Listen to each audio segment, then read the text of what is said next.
നമ്മുടെ സംസ്കാരം എന്താവണം, നമ്മുടെ ആചാരങ്ങൾ അനുഷ്ഠാനങ്ങൾ എങ്ങനെയായിരിക്കണം എന്നൊക്കെ ഭഗവാൻ വ്യാസനിലൂടെ പറഞ്ഞു തരികയുണ്ടായി. ആചാരങ്ങൾ ശരിയായെങ്കിലേ വിചാരങ്ങൾ ശരിയാകൂ, വിചാരങ്ങൾ ശരിയായെങ്കിലേ വീതി ശരിയാകൂ, വീതി ശരിയായെങ്കിലേ ലക്ഷ്യത്തിലെത്താൻ സാധിക്കൂ.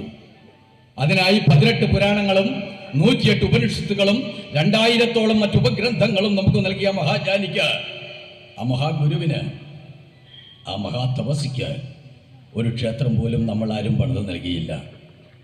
കണ്ട പട്ടിക്കും പൂച്ചയ്ക്കും പല്ലിക്കും പാറ്റയ്ക്കും എട്ടുകാലിക്കും 8 കാലി മമ്മൂഞ്ഞിനും വരെ ക്ഷേത്രം പണിതവരാണ്. ഇപ്പോൾ അങ്ങ് 2 തകര ഷീറ്റുകൾ ചാരി വെച്ചിട്ടത് വ്യാസക്ഷേത്രമാണെന്ന് പറഞ്ഞു വരുന്നുണ്ട്. അതുപോലല്ലോ 4-5 വർഷം അധികാര കസേകളിൽ അള്ളിപ്പിടിച്ച് കിടന്നവന്റെ പൂർണ്ണാകായ പ്രതിമകളൊക്കെ നാട് നീളെ പൊടി പിടിച്ച് കാക്കതൂറി നിൽപ്പുണ്ട്. നമുക്കാർക്കും പരാതിയില്ല.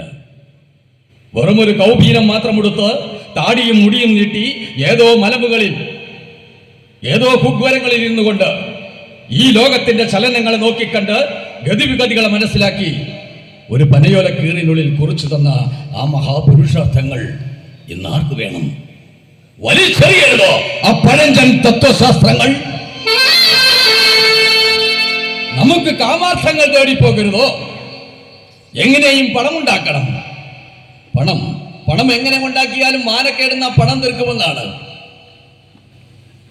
ചില കാരണന്മാർ പറഞ്ഞു കേട്ടിട്ടില്ലേ?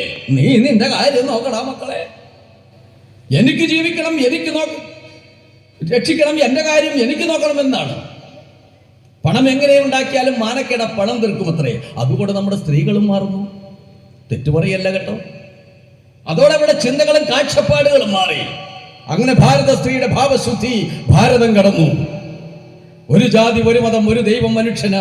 മതം ഏതായാലും മനുഷ്യൻ നന്നായാൽ മതി എന്ന് നാരായണ ഗുരു പറഞ്ഞപ്പോ ആ മതമേത്, ജാതി ഏത്, ദൈവമേതെന്ന് അന്വേഷിച്ച് തിരക്കിലായിപ്പോയി മനുഷ്യർ.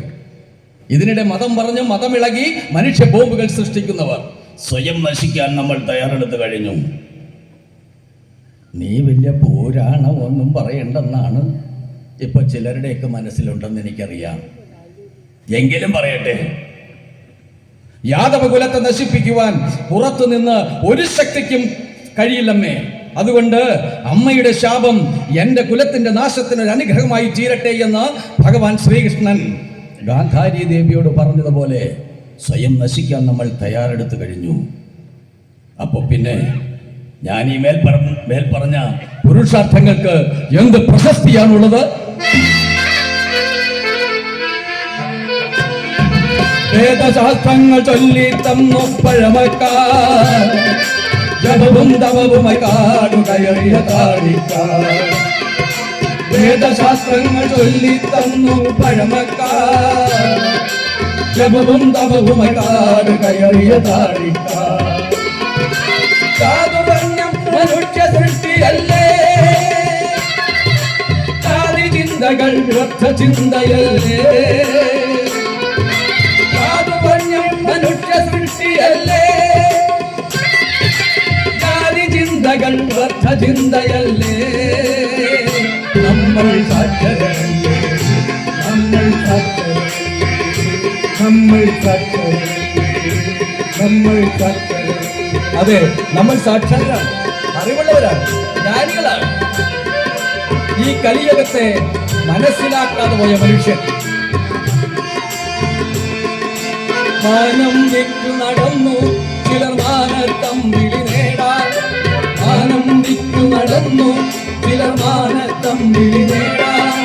സത്യനീതികൾ അറിയാതല്ല കാമാർത്ഥങ്ങൾ നേടാൻ. സത്യനീതികൾ അറിയാതല്ല കാമാർത്ഥങ്ങൾ നേടാൻ. താൻമൂളികളും സ്വന്തക്കാരും തോന്നിയതൊക്കെ കാട്ടാം. താൻമൂളികളും സ്വന്തക്കാരും തോന്നിയതൊക്കെ കാട്ടാം. സ്വന്തം കാര്യം ചിന്താബാദ് നമ്മുടെ രാജ്യം. സ്വന്തം കാര്യം ചിന്താബാദ് നമ്മുടെ രാജ്യം.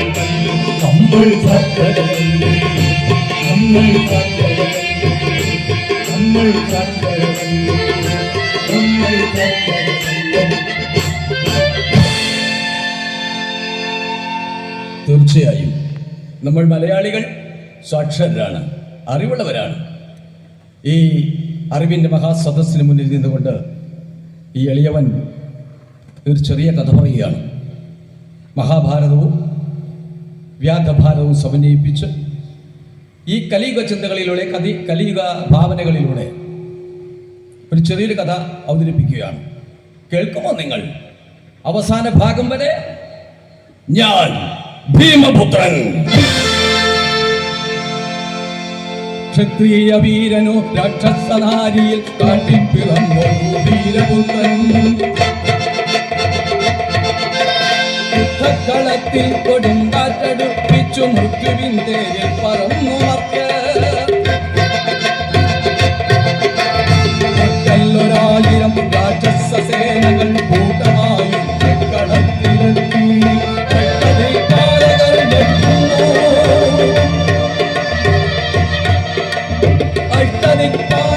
നെട്ടുന്നു, ശൃംഗങ്ങൾ പൊട്ടിത്തെറിച്ചു ഇറയ്ക്കുന്നു ഭൂമി.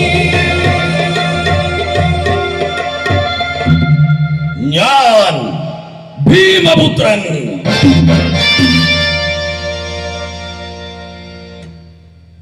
പ്രിയമുള്ളവരെ, ഇന്ന് ഈ ബ്ലാന്തേവർ ക്ഷേത്രത്തിലെ ഉത്സവത്തിനോടനുബന്ധിച്ച് ഏതാണ്ട് 38 വർഷമായി